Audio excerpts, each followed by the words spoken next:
Hey, Carlos.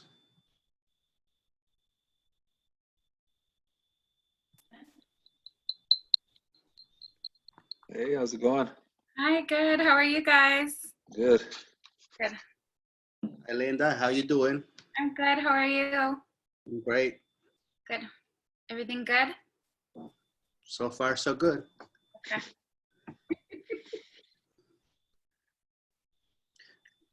You're recording, right? It should be recording, Oh, yes. yeah. Yeah, you are. I see it. We'll give it a couple of minutes and we'll get started. How's the weather out there? It's raining, snowing up in the mountain. Yeah, It's like 75 degrees here in North Dakota. crazy. I know, it's ridiculous. Yeah, We we just still, drove down to kind of by Gallup to drop food this morning. And when we left, it was probably in the 40s here. And just there, it's like 150 miles away. It was 25 degrees hotter. oh my gosh, that is Yeah. so crazy. Yeah, it's crazy because we still had taps in our box elder maples Mm, until today. I mean, because the weather was perfect, and then all of a sudden it's right. 75.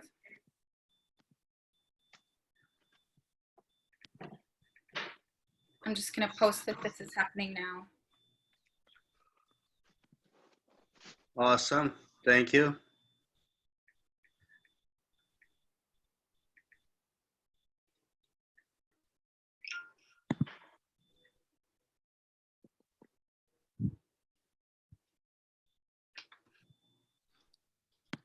All right, so let's get started.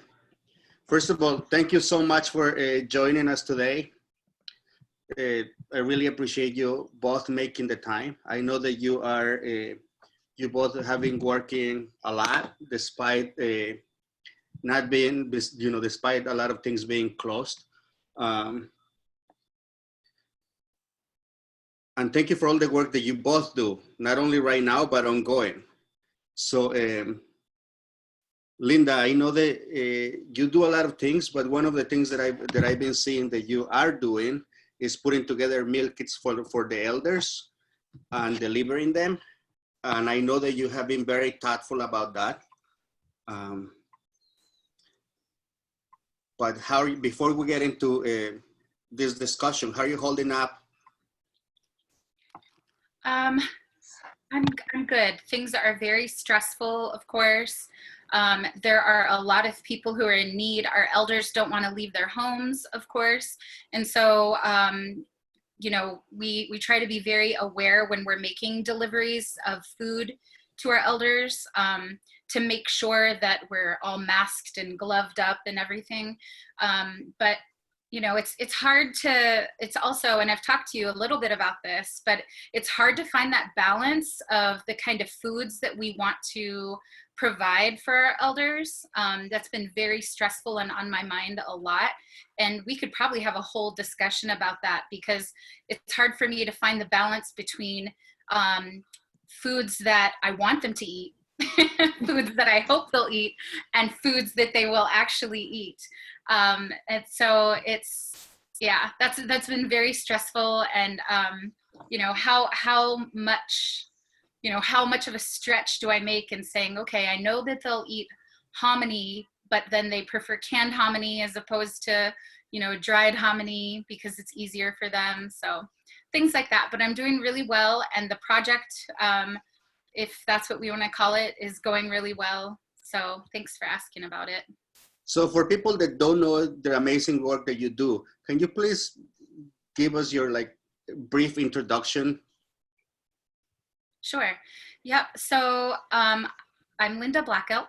I'm an ethnobotanist, and I suppose that's probably the best title, but I work in food sovereignty at United Tribes Technical College, which is a tribal university in North Dakota, in Bismarck, North Dakota.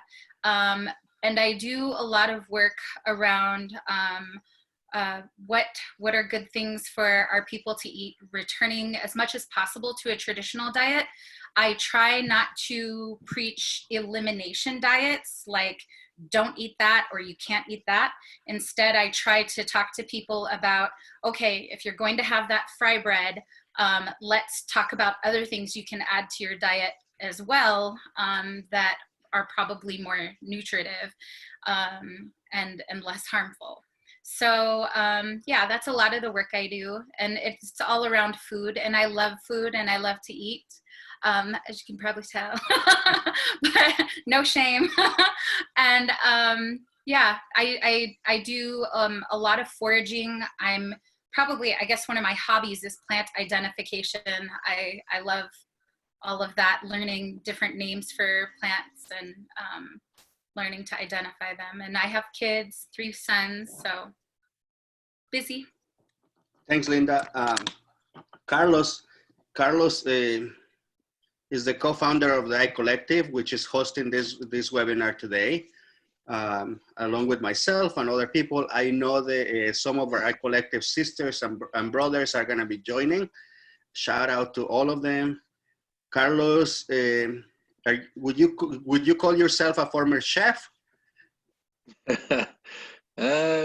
Yeah, I mean, I think that the concepts that, even like with this discussion today, right, there's a lot of decolonial theory that goes into the whole concept. And I think when it comes to even the terminology as chef, which is really just a patriarchal system that comes from Europe, right? It's a top-down system that is about control, and I don't think that any of our community or our communal foodways can revolve and exist in that way, right? So it's like, coming to that realization for myself, I've just stepped away from that title in whole, right? And as most people know, we started Fourth World Farm here in Colorado, and so I've been focusing more on foraging and farming, and not teaching more so than anything else. But yeah. So are you a farmer?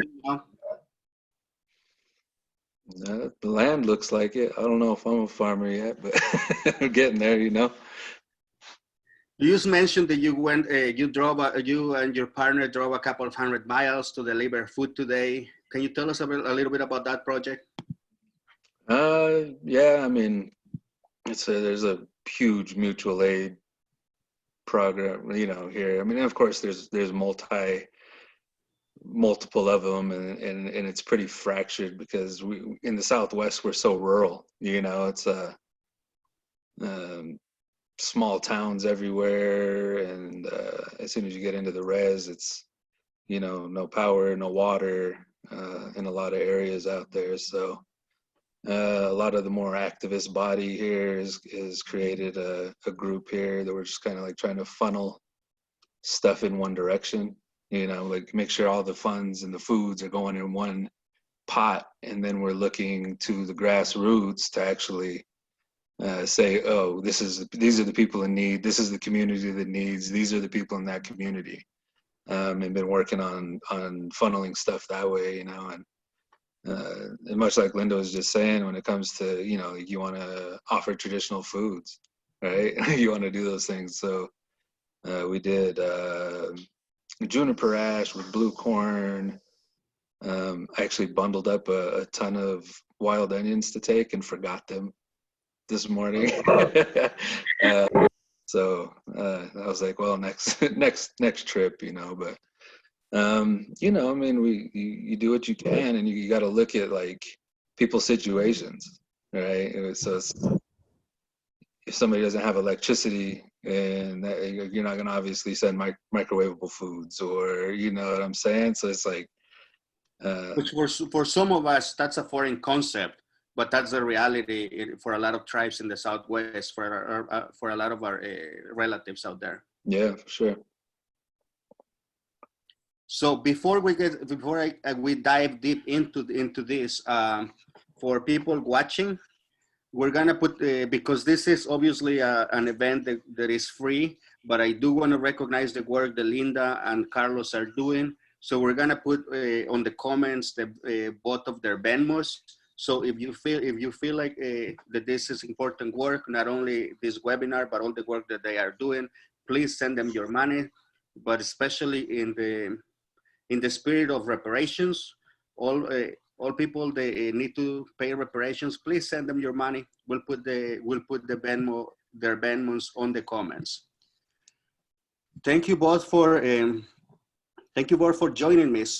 I guess the first question when I was trying to figure out what to ask first, the introduction to plants, the plant introduction to me was basically, I grew up in the city of Oaxaca. So every once in a while I would go see my grandma, and she was the knowledge keeper in our family, in her community.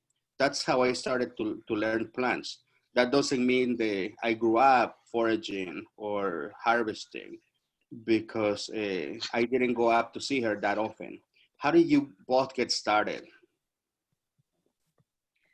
So I'll go first. My grandmother was an avid forager.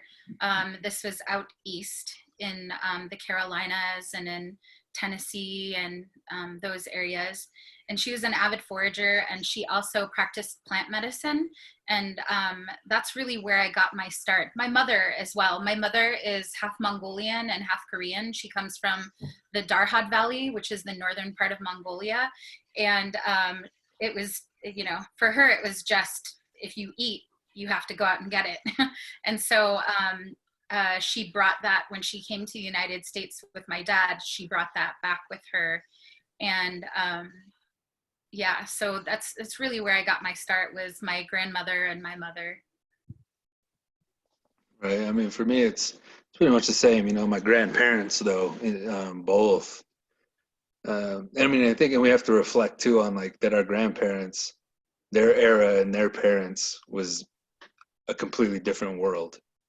I was talking to my grandma a few weeks ago, and she's talking about the great grandkids. Don't believe her when she tells stories, right, about how they had to wash clothes down at the river and all these things. And so, there's that blessing that we still have some of those, those elders around to pass down that knowledge. But, for me, it was my grandfather worked with plant medicine. And I always talk about blue corn and bare root. Those are my two signifiers for my grandparents. And my first taste memories from my grandparents. And so I learned from both of them, lots of the introduction to indigenous food plants and growing and harvesting. So that's it. Great. Is there a spirit, I know that probably for both of you, is there a spiritual aspect to foraging, to harvesting, Linda? So for me, that's first, even more so than physical nourishment, because plants really are, I think a lot of people feel like when you eat, you're getting physical nourishment, you're getting calories. But really, we have to realize that plants, that these plant foods don't just feed us physically, they feed us spiritually, emotionally, and mentally as well as physically. And so for me, that really comes first. And so, but also plants, my people have stories about us being descended from plants. They really are our relatives. And so when I'm out there, foraging, I don't just look at them as, oh, these are some green things just growing there. These are just plants. I look at them as my relatives. I talk to them, they speak back to me, and I pray with them, I sing to them. And so for me, that's really important. And probably one of the most important aspects of foraging are the spiritual aspects. Right. Yeah. I mean, it's the same with when I was younger. One of the elders told me about. I was having trouble with my thought process with stuff, and what they said was, "Why don't you go talk to that rock, or maybe go talk to that tree?" And I was like, at that age, I was kind of like, oh, of course, so and that's what I did. And, and that was kind of like a huge spark for me at a young age to be like, oh, yeah, so like these beings, you know, if you think about the trees in your traditional territory, how much they've seen of your history, your people's history and change, you know, that they're ingrained with that information. And so I always do it like I think anybody that's looking to get into a gathering lifestyle in general, that's something, you know, that's that communication is the utmost important. It's true. And plants really do, you know, sometimes we hear Rowan and other friends of ours talk about how plants hold memory. And, you know, when I meet plants, even for the first time, sometimes I really feel like they're saying to me like, oh, I knew your grandmother, or I knew so-and-so, you know, and like, I feel like they remember us. And, you know, I feel that when I'm around them. So. If you feel comfortable speaking about this, is there any other cultural, spiritual practices that you incorporate when going out? Sure. Yeah, over here. Yeah, I mean, there's,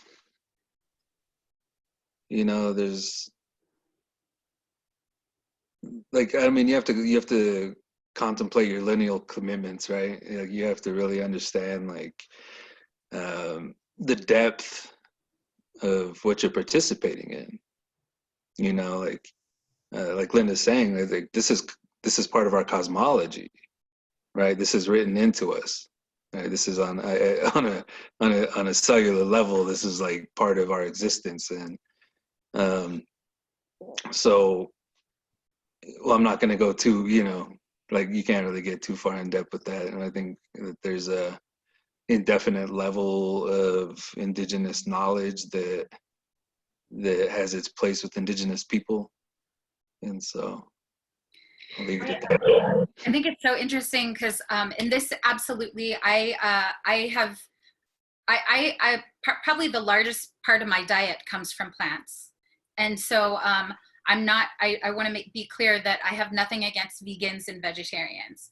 But that said, I have discussions with a lot of people who are vegan, for example, who really, when I bring up the idea that plants speak and that plants communicate, that they're sentient and that they have feelings, some people find that very offensive. And I'm always really dismayed by that, because to me, it's just a given. It's just an idea that I absolutely is ingrained in my very being, is that plants are as sentient as anything with a central nervous system. That seems to be how a lot of my vegan friends define life, and the ability to feel is through a central nervous system. And I think that that's a very narrow way of thinking. And so I think it's important to remember that it doesn't require a central nervous system to think and feel and communicate. And plants do that, you know? So I think that they should be treated with the same reverence that we treat animals, which I try, when I go hunting for animals, I try to be as reverent and communicative as possible. And again, you know, I pray and I sing. Those are some of the protocols that I follow. But I do that just as much with plants as I do when I'm hunting for animals. Right. I mean, I think it has a lot to do with that. Like, there's that colonial imprint of thought, right? That people assume that only we think, as if this entire thing isn't in motion all the time. Exactly. Right. So let's talk about that for a second, because I see a parallel between the way the philosophies, which happen to be Eurocentric, the way we think about diets, same, and with the way we think about medicine. Maybe would you agree that there's a misconception or there's priorities that maybe come from capitalism? The way I think about it when I talk about diets is indigenous communities throughout the continent ate many different diets depending on the region and the climate, the season, right? So I do have an issue, especially with our white relatives telling us how to eat or what not to eat. When the way I think about it, one of the reasons why we need to, why the Mother Earth is hurting is because you all messed it up.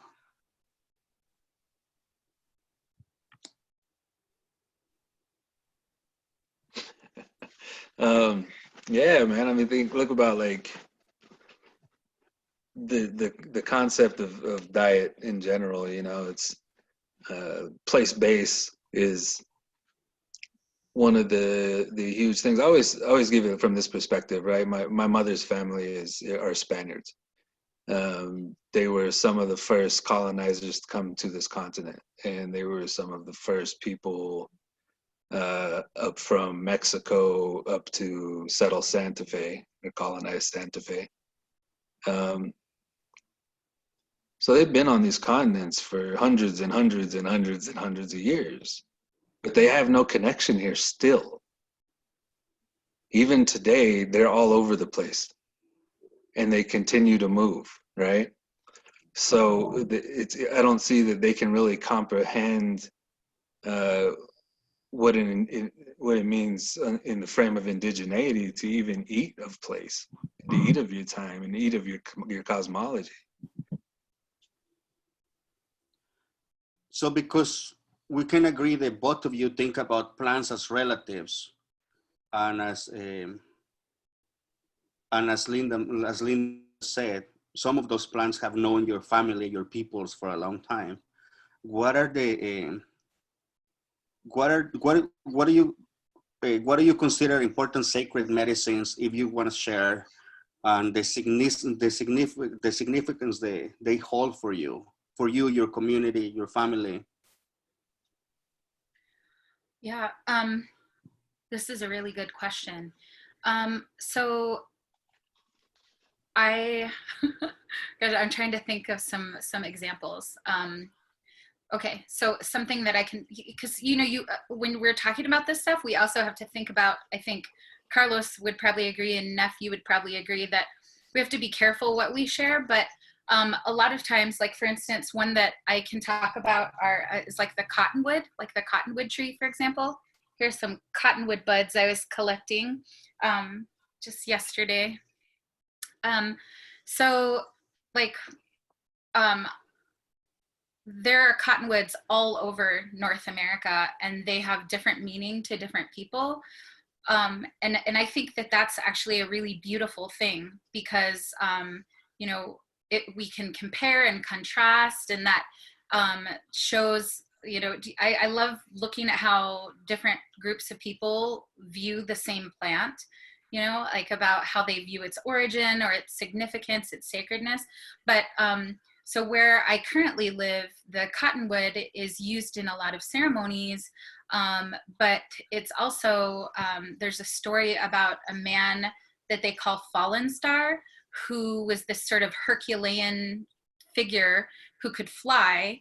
And one day he was searching for, he heard this beautiful music, this beautiful sound, and he flew all over the world searching for what was making this sound that he heard. And when he got to the prairies, he realized that it was the leaves of the cottonwoods, which are very waxy, clacking against each other and making this sort of music. And so he put part of his spirit into that tree. And if you actually look at the pith, the center of a cottonwood stem, it's the shape of a star. It makes a 5-pointed star. And here they say that's because Fallen Star put part of his spirit into that tree. And so, when I think about that, and that's part of the reason why that tree is used in certain ceremonies. And so I love thinking about stuff like that, because not only does that tell me about why that tree is so significant to the people who live here, but it actually tells me really cool morphology about the tree. I'm learning about its pith. I'm learning about how to identify it. You know, I'm learning about it in that story, in the more detailed story, which you can find anywhere, which is why I felt comfortable sharing it. It's online, everything.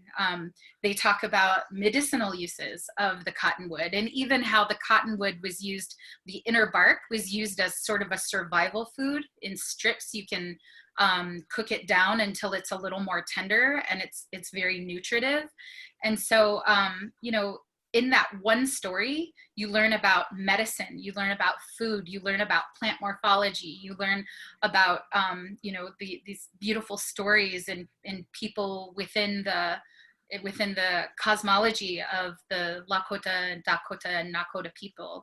I just think that's really cool how one story about plants can teach us so much about how, you know, we interact with those plants.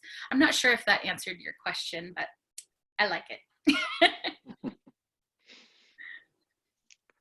Yeah, I mean, I'm probably going to go way off bad too there, but I think that, you know, when it comes to, you know, there's the concept of imperialist nostalgia, you know, and this concept where the colonizer in general loves to just take, you know, and I find in when I'm teaching in a lot of groups, if I end up with white people in it, what I've started to relay is, because there's always questions, you know, and I'm always like, you know, here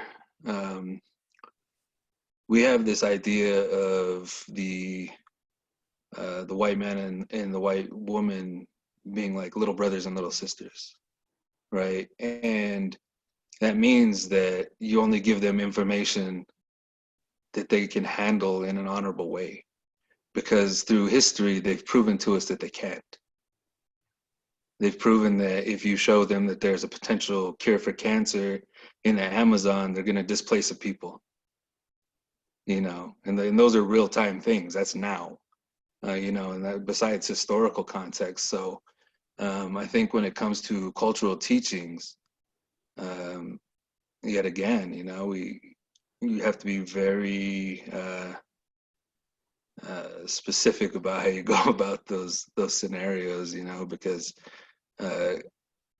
colonialism and capitalism are the definitive monsters, right? Like they're here to take until there's no more. So it's kind of my thoughts on those. That's so, I think, such an important point to make, because it's like, on one hand, I have this part of me, you know, I work with plant medicine a lot. And so I feel like it's been ingrained in me that healing is for everyone. And that if someone comes to you for healing, you know, as someone who has been taught this stuff, you're basically required. It's part of who you are to share healing.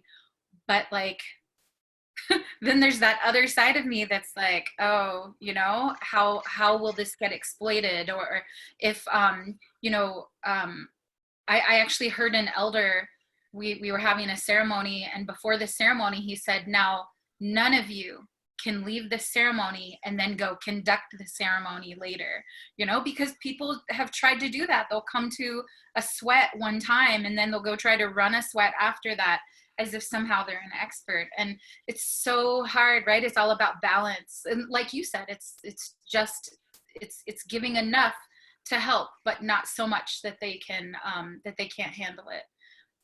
And it's tough to know how to have that balance. Right. I mean, I think, and being a sun dancer, it's the same way, right? If people ask of me, I can't say no. Like, that's a requirement. You know what I mean? And I think a big part of that is that, you know, they came with their own plants, right? Their plants and their medicines traveled here with them. And I think the ability, and we, you know, I mean, I pretty much work with pre-colonial foods and medicines, but it's not like I don't know theirs, right? And I think that that's a gift that we have been that we have, that we can take those same medicines of their people and their properties and teach them about that, right? And give those knowledge systems back to them for them to work towards that healing. It's so, yeah, absolutely. I think one thing when the whole COVID-19 stuff started, we actually, there were numerous reports coming in of non-native people going onto various reservations and over harvesting sage. Even during the winter months, they were trying to get sage because, and it's true, sage, when you burn it, it's antimicrobial and it is even antiviral and so the Artemisia species. And so like, you know, and that's really great that it is. But you know what I tell them? Rosemary burned, the smoke from it is just as antiviral, and you can run right down to the grocery store and get some. You don't have to go onto anyone else's land and steal it. And I think that that's such so important and so powerful to give that knowledge back to them too, and so important to know that.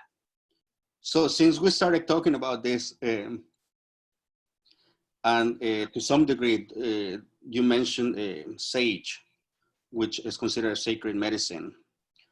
And this is a loaded question, but it's an honest question because we experience this every day as Indigenous peoples, not only from European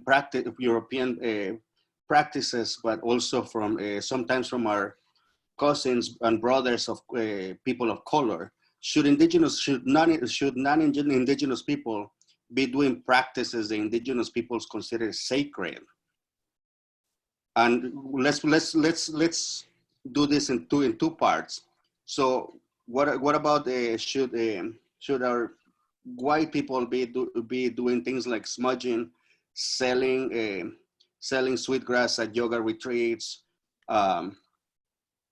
selling sage at gift shops, and then our people of color that are also doing some of that, there may be lateral violence to Indigenous people. How do we call them in?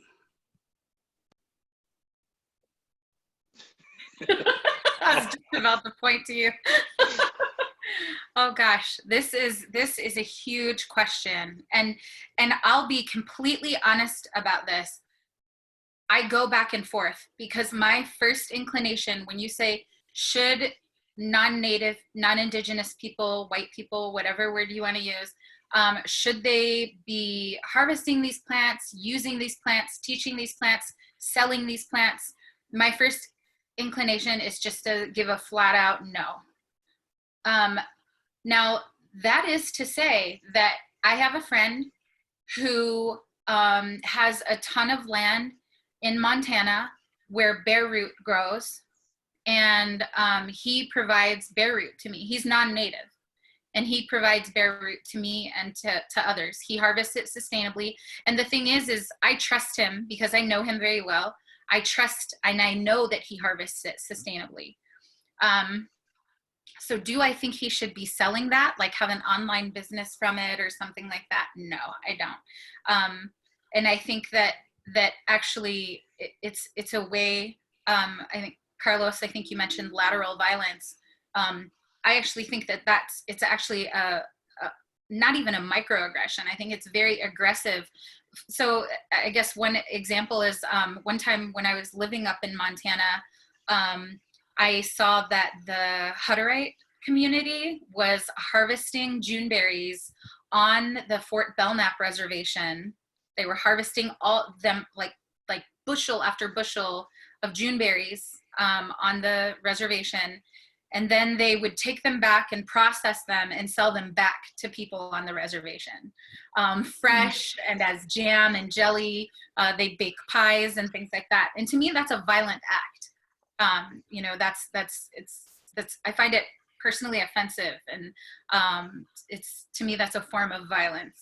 And so, you know, and then, yeah, it's a tough question, and I almost feel like I should say that that maybe some of us take it on a case-by-case basis, that there are good people out there who know how and where and get permission to respectfully harvest plants. But in general, I would say no, it's not a good thing. And you know, it would be like someone stealing my clothing and then selling them back to me, I feel like, you know, or stealing my food from my refrigerator and then trying to sell it back to me. I'll start there. And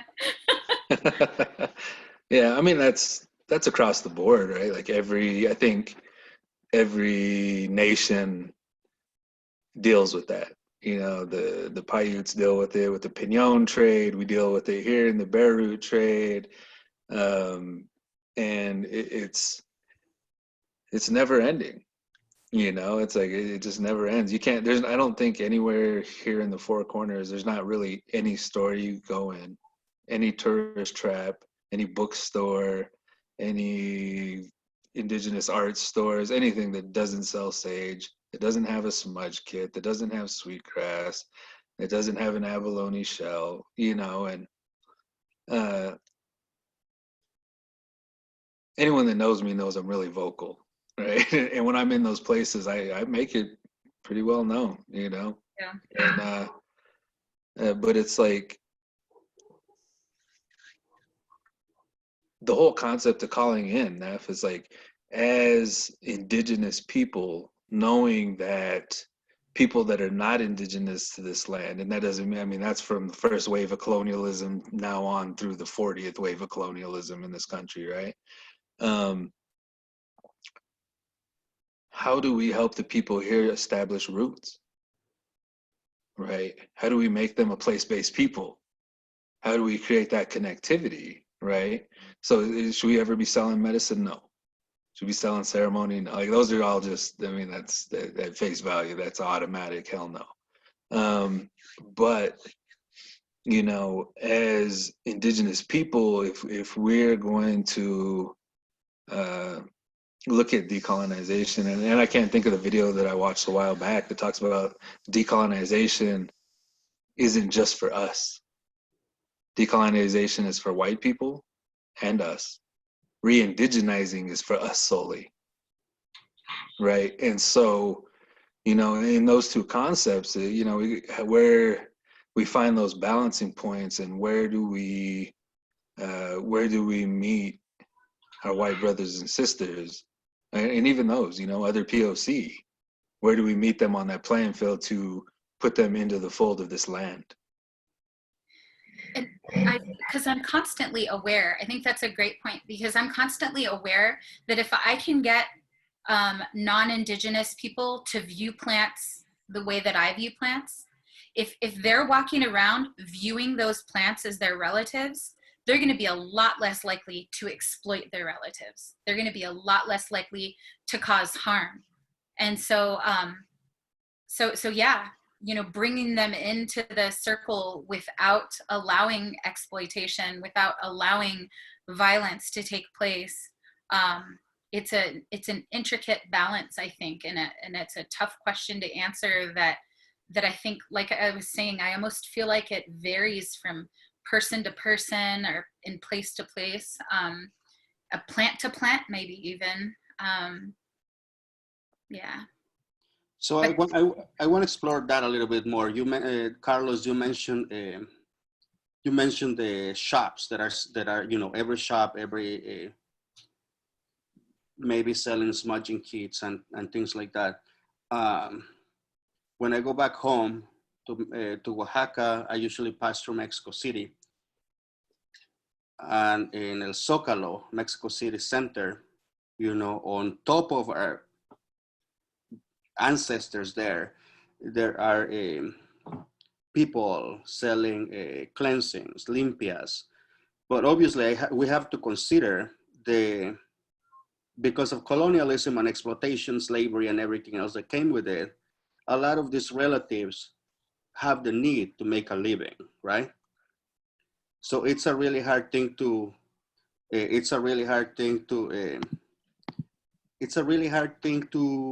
reconcile, because it is true that nobody should be selling ceremony or plant knowledge. However, there are places where people may not have any other options. Right. And we don't have to answer this. I'm just putting this out there. Yeah, I mean, I think that's a super important thing to recognize, you know. And I don't remember who I was talking to recently, but what I said about we're talking about colonization was, not only do we have to fight against the colonizer, we have to fight against ourselves, right? Because the colonial imprint here is massive. I mean, if I look to the Southwest, we had our people who were here, right? And then the Spaniards came, and then the Mexicans came, and then the US came, and then the state of Colorado came, and the state of, you know what I mean? So we're under like that deep of a cage, right? So not only do we have to engage with the healing of this place, we have to engage with the healing of each other, you know. And in those kind of concepts, Neff, I think that it goes back to that calling in, you know, and it comes back to like, okay, well, how do we heal each other? And like, what are we putting forth that enables them to not have to do that, right? And we can go into like indigenous foodways, and we talk about fry bread all the time. But if we're not offering something back that's is easily accessible or available, then what are we doing, right? And so I want to say two things. First, there was a time when we as Indigenous people took care of our healers. We took care of the people who went out and did the hunting. We took care of the ones who went out and harvested the medicine and then came back and provided healing for the people. The spiritual leaders, you know, the seed keepers, they had their own job to do. And so a lot of times people within, you know, whatever tribe or clan, you know, whatever system existed, those people were taken care of because they were providing literally for the survival of their people. And so so I think it's still really important because, and I think especially like us, we probably know that it's really hard to live this kind of life and still, you know, like me providing for my children. You know, it's hard to do, to live the kind of life that I want to live, and you know, to re-indigenize, I suppose, and still be able to like take care of my family within this sort of Western context and this economy that's been set up, this capitalist economy that's been set up. And so it's, you know, I've talked to some seed keepers who really struggle with that. How do I sell the seeds? How do I sell these, you know, relatives of mine, and feel okay with that? But then how am I still a seed keeper and provide for my family? It's such a difficult question, and something that I ask myself all the time, you know, like when people ask for my help, ask for healing, I would never say no. But sometimes I just don't have the resources to make the medicine for them and then ship it out and things like that. So I wanted to say that. And then on the other hand, I also wanted to say that, so I think a lot of us get very exhausted with almost this responsibility of calling in and bringing people in to the circle and teaching. And that's why I think it's so important to have non-Indigenous allies who know and understand how freaking exhausted we are, and how much we put up with, as far as, you know, as far as microaggression and violence and, you know, questions. You know, sometimes I'll just get someone who will ask me, what do I take for headaches, for example? Like they'll send me a message, what do I take for headaches?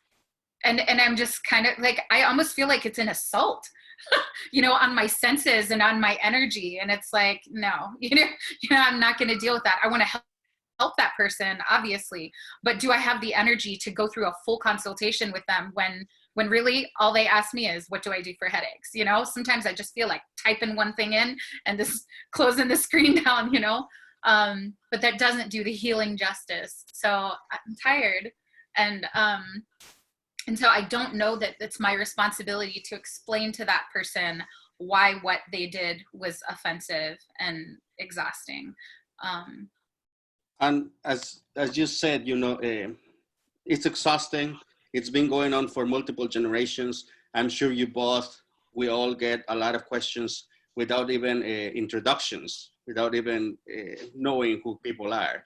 And that is really, really exhausting. I'm sorry that is happening, that happens to you. And I also think that probably the dynamics, the fact that uh, that you are female presenting probably plays into that. People just feel that they can just ask you, right?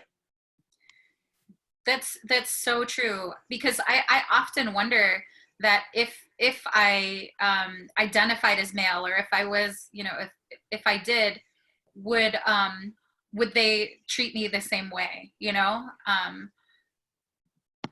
I do think that there, what's the common term, one of the most common terms that people use when they talk about Indigenous healing is medicine man. You know what I mean? It's one of the most common things that they use, but they hold that title. Non-Indigenous people especially hold that title with such reverence, medicine man, so it always makes me wonder, like, how do they view what I do? How do they view me? Like, yeah, I don't know. It's an interesting discussion. Yeah. So when I think about calling people in, I personally I personally think about Indigenous people, people of color. I'm too tired to think about European Americans, people of European descent, to call them in, or to spend a lot of time doing that work. As you said, we need white allies to do that kind of work. But when it comes to calling our people in, I've noticed in recent years that a lot of really young people of color, young Indigenous people, are becoming. There's this trend of becoming healers, online healers, what I call Instagram healers. People that are really young, people they may not necessarily have had any training with elders. My understanding of a curandera, which my grandma was, is that you spend a lifetime serving the community before you not only amass the knowledge, but also the respect of the community. And do you have any thoughts about that? Yeah, no, I mean, I think that's in the base. I mean, I see it all the time, right? There's like the Bruja movement, and that's it. Like, for my people, we don't say, I don't never say I'm a medicine man, right? Like, I don't know any people like, oh, I'm a medicine person, because in that shows, if you're claiming that, you're showing your face, right? You're showing that you don't honor the commitment and the lineal commitment that it takes to even achieve the title within a community, right? And so, the plastic shaman community is something Indigenous people have been battling forever, and all I can ever really say to it is, individual clans and individual families hold pieces of our entire people's cosmology and have been working and activating and participating in that medicine for centuries and centuries and centuries. Through the lineage is forever, right? And so just coming up one day with this concept, and I see it. And if I see you and I see them, all the time, I'm like, I don't even know how you call that in. And especially being an Indigenous man and being where we are with women's voices, I couldn't call it out without getting shit on, point blank. But I mean, it's a tough one, like where are the elders in those communities that hold that knowledge to be able to pull them in and say, hey, that's not how this goes down. I can't remember exactly how the elder said it, but I heard an elder one time say that if you have to call yourself a chief or a medicine man, you're not. You know, like if you have to give yourself that title, then you're probably not either. And I really agree with that. You know, I remember the first time someone actually used a term, what was it, traditional healer or something, to describe me. I was actually standing there in a group of people when they pointed to me, and I remember looking back behind me to see who they were talking about, you know, because I would never describe myself as that, you know, on purpose. And that's, I think that those labels and titles are so difficult, you know, which is probably why I use an academic term like ethnobotanist usually. And so, I do think it's important to talk about those things because, well, you were talking about curandera. I hear people use that term a lot now. Heyoka. There's even like a group of people in Germany calling themselves heyokas, you know, popularizing that term, and it's. I think that must be so offensive to people who are heyokas because, you know, just trying to give yourself that title or something, I think is really difficult, and it's important to be on the lookout for that. And I hate to use this term, but I'm going to use it anyway. When I see that stuff, I call it out. It's kind of like, Karlos, you were saying, when you're in a store or something and you see stuff that might that is wrong. Man, I you know, I will say something to people because you know, I actually think there are a lot of people who don't even realize it's wrong, and it's exhausting, yes, to try to correct people, but you know, I think I still think it's really important to tell people when they're doing something that's wrong or offensive. Like we have to be able to say that comfortably, I think. You, Carlos, you mentioned you said the word plastic shaman. Is shaman even a word, a thing that existed before? You know, I mean, that's that thing, right? Like within a community, within an indigenous space, you know, it's like the people that hold that plant knowledge, the people that hold that medicine are known to the people, right? They don't have to advertise. They don't have to have a website. They don't have to have business cards and really cool names like Blue Sky Bear, whoever the fuck, right? Like that's on the real, you know. I mean, it's really ridiculous, and you know, I mean, it all goes back to like, where are we gonna heal? You know, like how do we heal that space, right? And I think that there's a big a really big gap in the men that are coming to the front lines of those battles that belong to warrior societies, that belong to medicine societies, that aren't going out to those individuals and revoking that. You know, there was a time when that's what happened, right? It's when somebody sits at a drum and disrespect it, the people go cut the drum open, right? And there's, I mean, me personally, I've taken down some people's sweat lodges, you know, that they have no business. And that's the way that we have to look at it, you know, is I can't speak for people, you know, outside of or in this region, but you know, my Dene relatives, pretty mellow, right? And the voice is really it's not very confrontational, you know, and I work with a lot of youth. You know, I work with youth from the grade school level up to the collegiate level on Navajo, and really I'm starting to see a huge change that people are starting to confront it, right?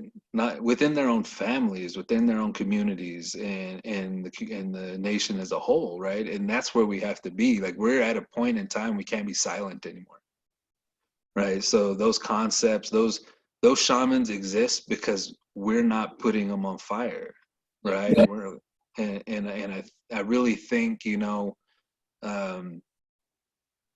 it, our warrior societies really need to step back into that place. It's so interesting because for a long time I'm going to try to be as non-specific as possible in this. There was a Lakota guy who was running a ceremony with hundreds of non-native people who would pay him money, and at the end of the ceremony he would hand out pipes to all of them. I mean, and I'm talking 200 people at a time who would go through this ceremony and would pay him lots of money and things like that. And I always, you know, wondered why didn't a group of men go in and just beat the shit out of him and like take those pipes back from those people? And, you know, like, I mean, I just feel like, man, there's gotta be some road to justice there. And I think, you know, I understand that violence is probably not the answer, but there's got to be some point when, you know, physically we have to start taking things back and making things right. And, you know, I realized that might be difficult, but there was a time. So an elder said to me once that we've forgotten, and I didn't know what this meant at the time, but she said that we've forgotten the power and the utility of shame. And I actually didn't know what to think of that at the time, but I think as I've gotten older, I've come to understand it. There was a time when, you know, if you brought shame to your family, if you brought shame to your relatives, that was a motivating factor. You know, that's very motivational. And like in my family, oh my gosh, if I embarrassed my grandma, or if my grandma ever once said, like, you know, I'm thankful that she never had to say that to me, but if she were to say to me, you know, like, man, you've really brought shame to your family, I don't know what I would do. But I think that there's a lot of young people in my generation and you know, older and even younger, who absolutely have forgotten about that virtue of feeling ashamed when you do something wrong. And maybe we need to start talking about that is, you know, like bringing that back and bringing that sort of feeling like, hey, I want to make my family, or I want to make my people proud, instead of bringing shame to my community. Yeah, I got to think about that more. Yeah, I mean, this topics, we can talk a lot about this, but I wanted to go back. I want to step back a little bit. We talked about native plants, native relatives. What about the plant relatives that came from Europe? They came from other places. So I'll actually say something about that. Some friends of mine, and we were talking one time, and we coined the term invasivore. Let's all be invasivores instead of carnivores and herbivores. Let's be invasivores. Let's eat the invasive plants and figure out how to use them for medicine, so that we can harvest them enough to create room for our native plants to grow back. And I actually really liked that. I think that as Indigenous people, we've always been very adaptive, and we've adapted to a lot of uses of invasive plant species, non-native plants, you know, and actually there's a lot of discussion. As a botanist, I can say that there's a lot of discussion and a lot of unknowns there. For a long time, people thought dandelions were not native to North America, that they weren't native to what's now the United States, and that's completely untrue. We know that various species and even subspecies definitely existed here. And then another common one, burdock, A lot of people think that burdock is not native here, but there is a native species and a non-native species, and they cross, you know? So which one are we going to say is native and not native? You know, it's like me as someone who's of mixed ancestry, from across the ocean and from here, you know, I'm still indigenous. And you know, I just think that that non-native plants, invasive plants, still have their place in our cuisine, in our medicine, and that we've adapted to that just like we've adapted to non-indigenous people. Yeah, I mean, that's the thing. I mean, back at the beginning of the conversation, you know, that's it. It's like, how do we cultivate that knowledge within the communities that use those things, right? I mean, if you look at like what Pascal Bourdieu's doing in California, right? That's his whole gig, is only using the invasives in those plants of his people and of European ancestry. Because what he believes is, and we talked, you know, a couple of years ago, I really called his ass out and was like, yeah, I don't know about all this stuff, you know, but it's like, his words are that leave the indigenous plants for the indigenous people, you know, and learn about what came with you and your ancestors and like how that needs to operate. I mean, let me say, yesterday, my son and I were out digging up the wild potato patch out there, and there's tons of malva, right? And so, of course, we're pulling the roots, and they're downstairs drying because they're going to get used, right? And they served a purpose. They loosened up this hard old clay that I have as ground here, you know. And there's that thing when I'm out in the woods, and I see a bunch of garlic mustard that's displaced all the water, man. Of course, I'm going to take it out. Yeah. And we're going to eat it, you know. But yeah, I mean, it's just how do we?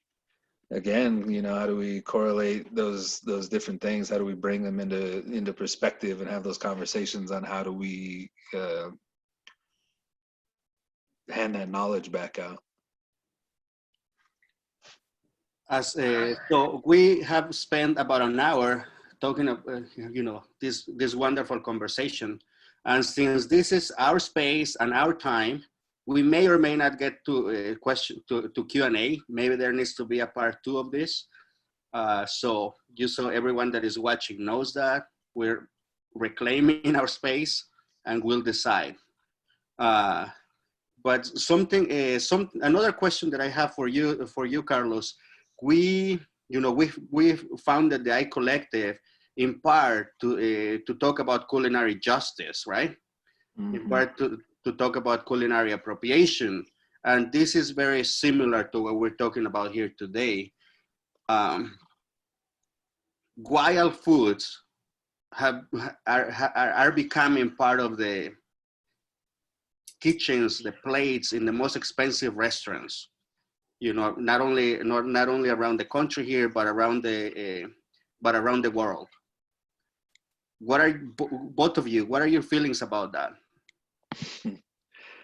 Well, I mean, and I have this, and I would pose this to anybody that's on here that's in the indigenous foods movement at all, and something we really need to confront within ourselves, and this will reflect out, is if you look at NAFTA and you look at what has happened with the agricultural systems of South America and Central America, and then if you look at the superfood movement and you say, what happened with quinoa?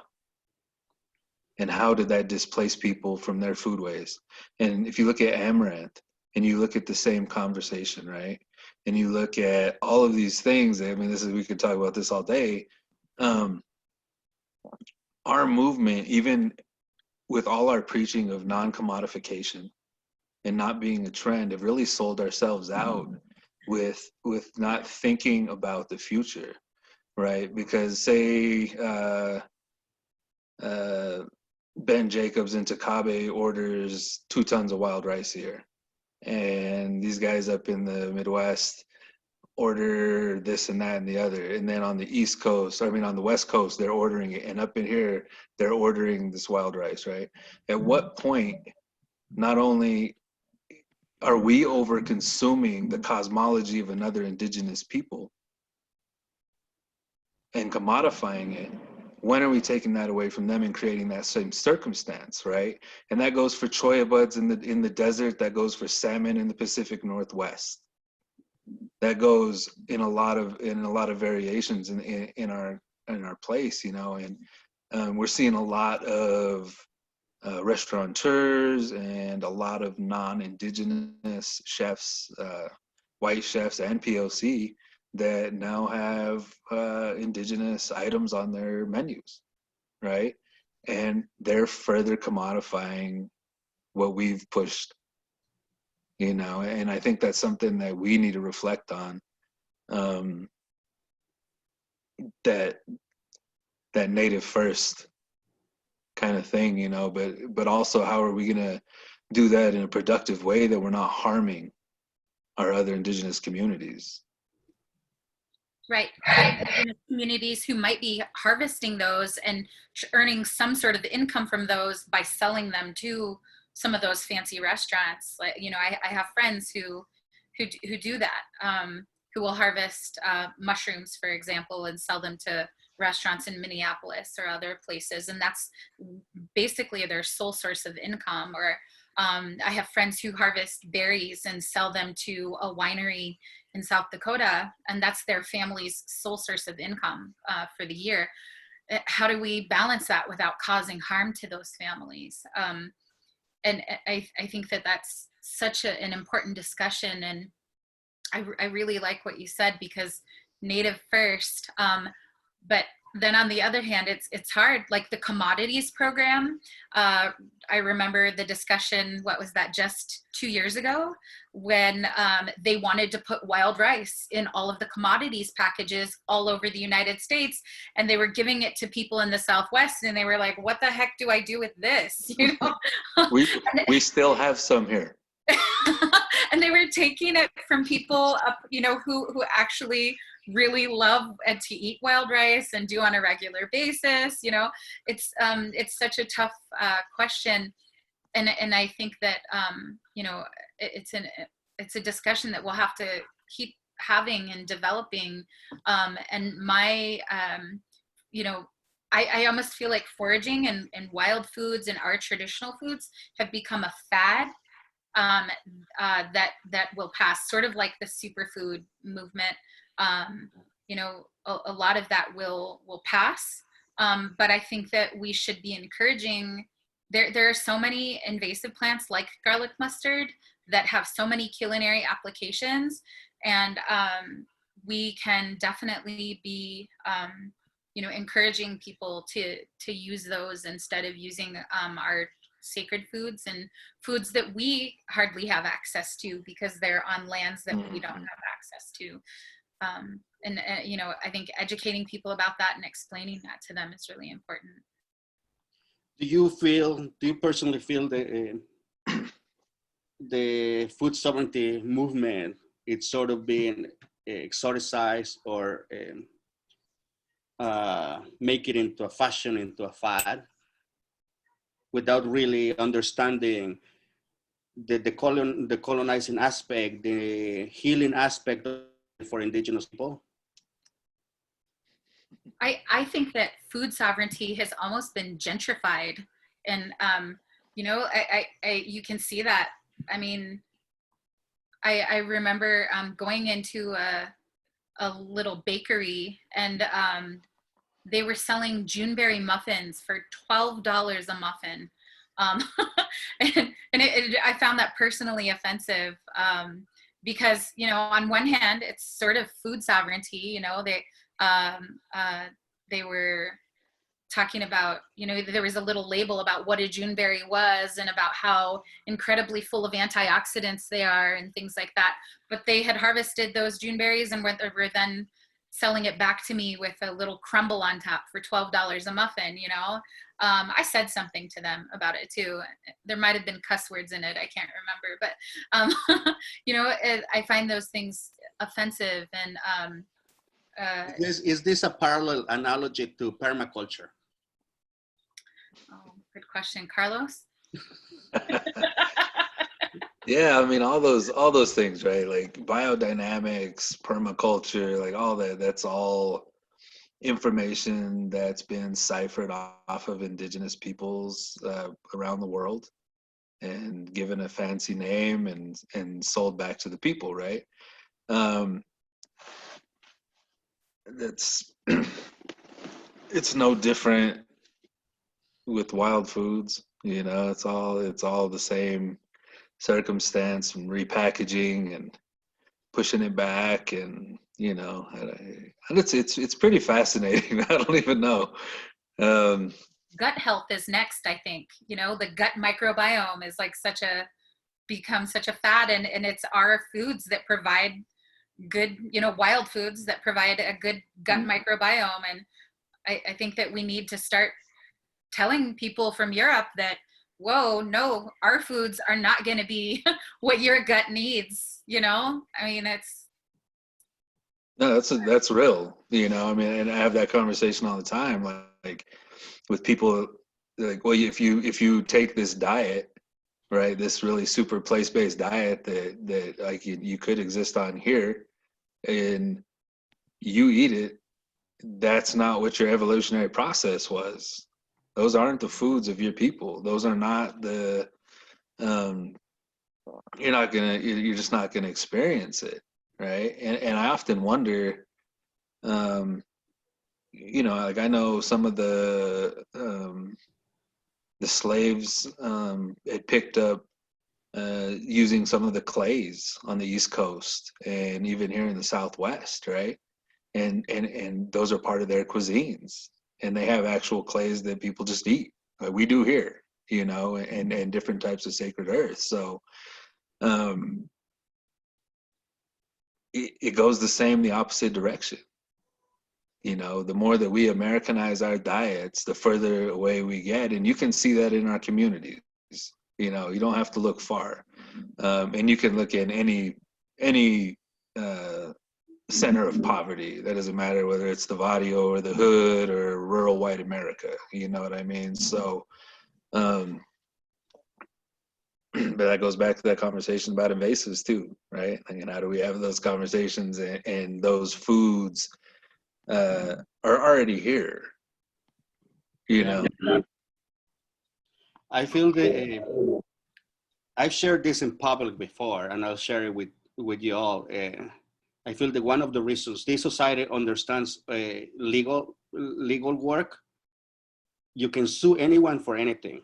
One of the things that we lack protection for is our foods, and I've spoken to university professors and students, and at some point, I feel that there's going to be a need for us for indigenous people, not for us, but for indigenous people of the U.S. to really mount a legal campaign to protect foods. If you go to Europe, you go to Italy, there's designations, right?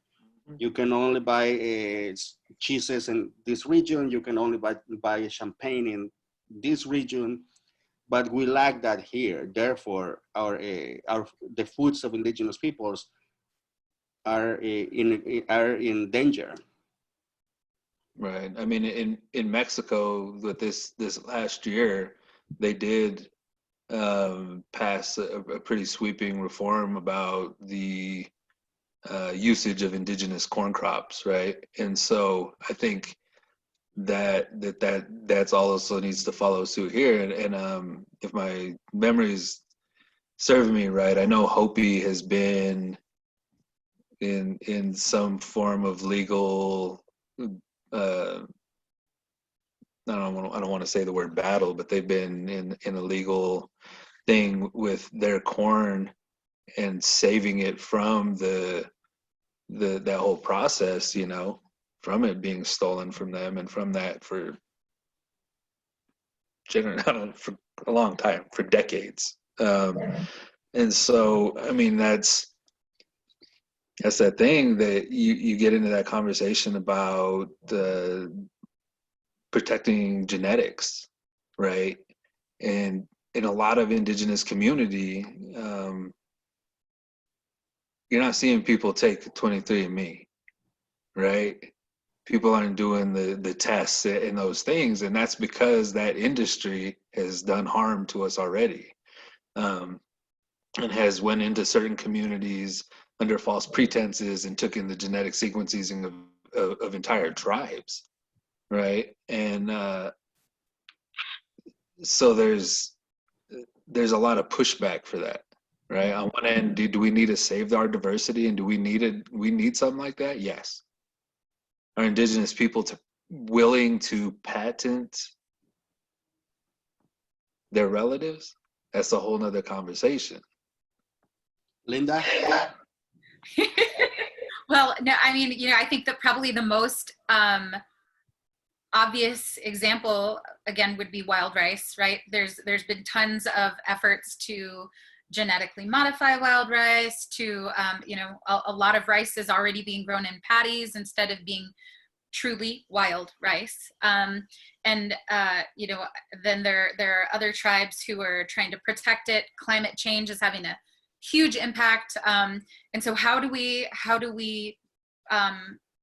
stop those destructive efforts? I think you're totally right. I think that we're going to have to come at this from a legal standpoint to protect our foods.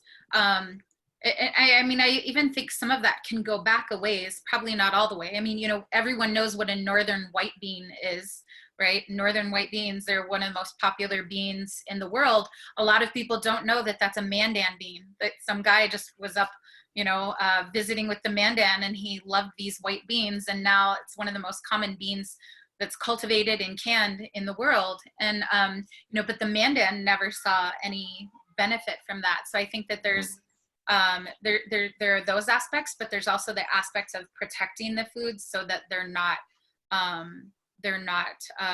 over harvested, so that they're not commodified.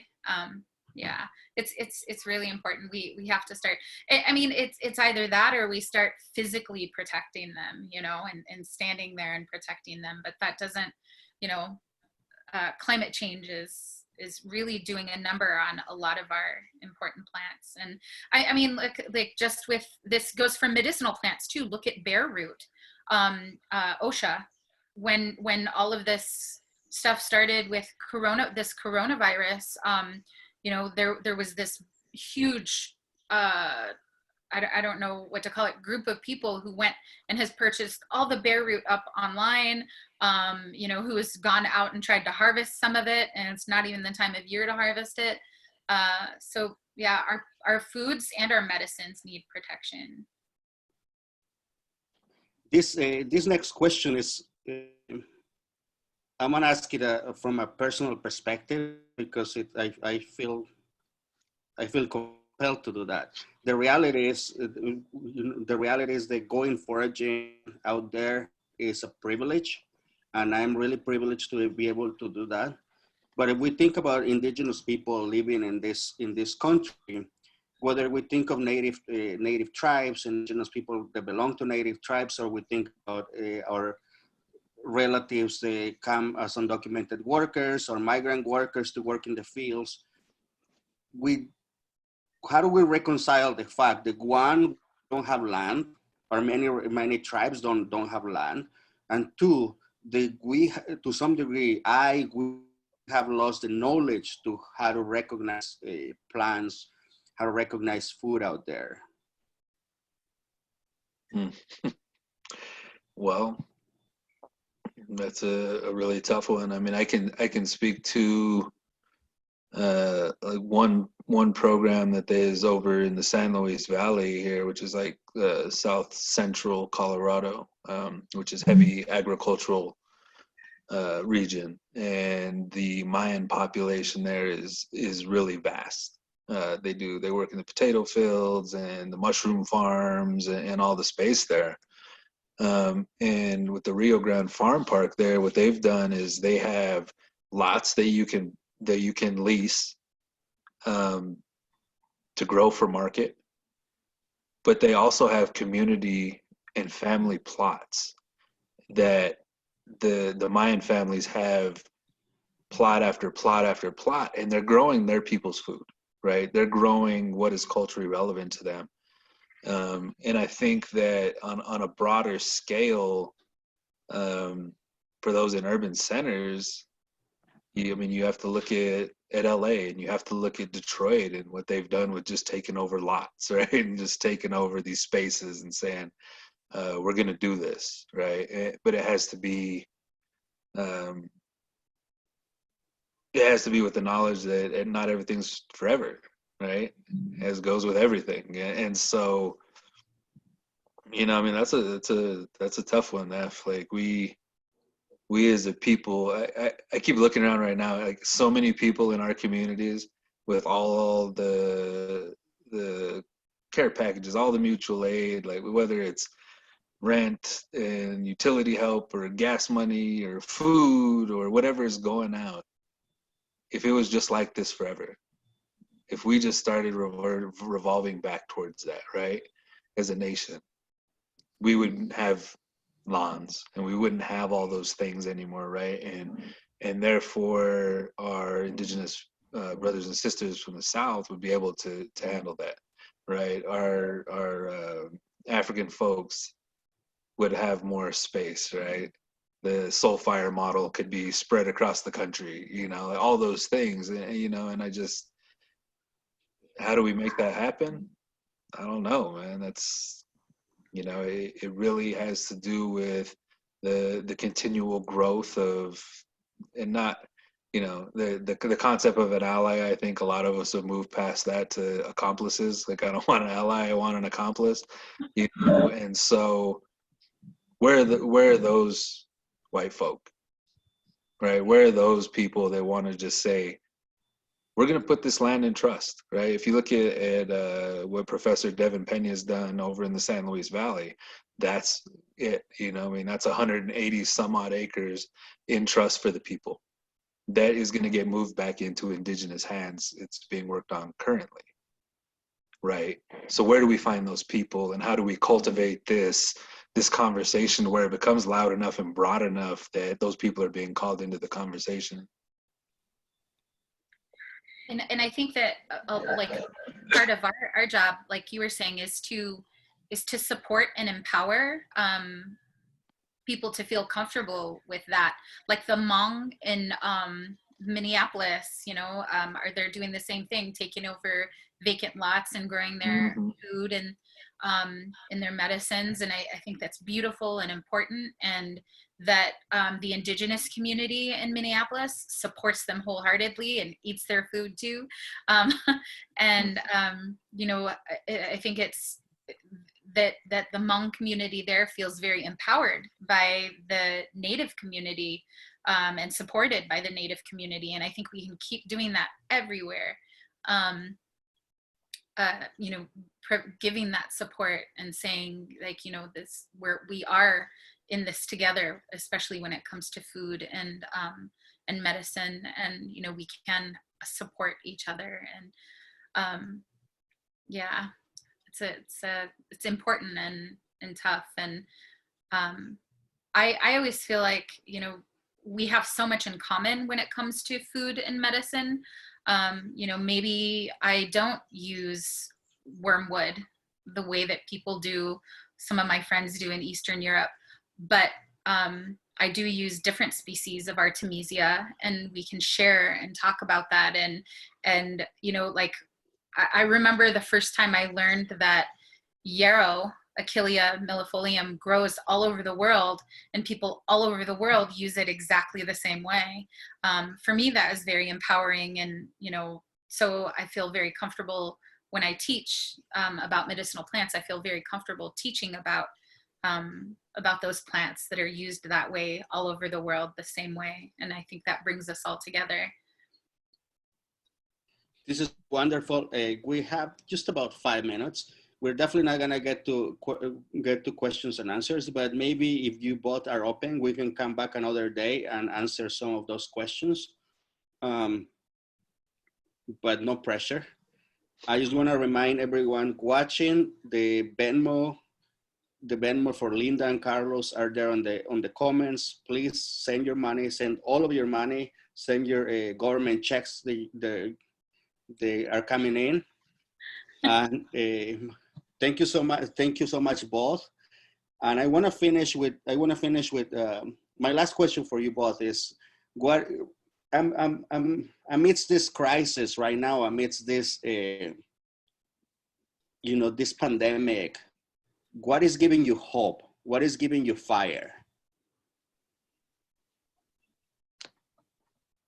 So I'll just say that I think one of the biggest driving factors for me, and I've talked about this publicly already, but I'm just going to repeat it. I see like my Dene relatives and some of my friends who are at the various pueblos, and I see how Native people are being affected by this virus, and it's really scary to me. And the reason that we're being so impacted by it in such a difficult way is because we have the greatest number of risk factors for this virus. Why do we have the greatest number of risk factors? It's because of what we've been eating for so long. And for me, I'm excited on the other hand, and also motivated by that, because it's an opportunity to change that and to teach people about, okay, with these risk factors can be taken away by changing our diet, and we will not be relegating our children and our grandchildren to future pandemics and being so having those, being high risk continually. A lot of us have gone into crisis mode and are falling back into the same traps that we've fallen back into so many times of, okay, we just need our survival food. Let's go out and get a whole bunch of oil and a whole bunch of flour and a whole bunch of, these processed foods in boxes so that we can, that are high in sugar and salt, so that we can just survive. If we would just calm down for a second and step back and say, okay, instead, let's buy a whole bunch of beans and a whole bunch of dried corn and a whole bunch of, of whatever foods are relevant to us, we can not just survive, but we can then also change our bodies and our palates so that we're not high risk anymore as Indigenous communities. So that's probably my biggest motivator right now, that I see that opportunity and I'm gonna go for it. Thank you, Linda. Before Carlos, people are saying, and Linda, they may need either the last 4 digits of your phone number to be able to Venmo or a confirmation code, something like that. So if you can just put it down in the comments. But Carlos, what's giving you fire? What's giving you hope right now? I think so. Like, really similar to that is that watching the Indigenous farming community becoming a huge focal point in this area is it's an immense thing. Seeing the amount of requests for both traditional seed and non-traditional seed across the board is phenomenal. Our group consists of Dene, Southern Ute, Ute Mountain, and the rural white community, right? And things are all connected, and everybody's working together, and things are going in all directions. On all those levels, and then if you factor on top of that, like yesterday evening, I got a message from a student I had in a class last year in New Mexico, sending me pictures of, I think I found wild carrots and all the stuff that I've been posting like recently on Instagram and Taste of Native Cuisine, about these things are what's out right now, and they're out there getting them. Right, they're out there making sure, is this what this is, and like how do we use it, and just the search for that information and going back to that. They're getting ready to plant some food. they're getting their gardens ready. This morning when we dropped off food, we talked with the family that was hosting the holding place. They're working on their field, and we had the conversation about how best to plant their garden space, right? Their kitchen garden space, and you know, and so it's like all that sharing of information, I think, is the biggest blessing. And I think if people just realize that this is what it was meant to be, that connectivity and that communal responsibility to each other is really the huge factor in our progression, you know, and us going back to move forward. Yeah, so with that, you know, thanks everybody for joining us, and really appreciate it. Definitely down for round 2. Excellent. We'll talk about and we'll plan round 2. And everyone that thanks everyone that joined. And we're gonna post this on Facebook as soon as we can tonight. Please share it, and we'll see you soon. Thanks everyone. Yep. Thanks everyone. Thanks, Karlos. Thanks, Nef. Thank you. Yeah, thank you guys.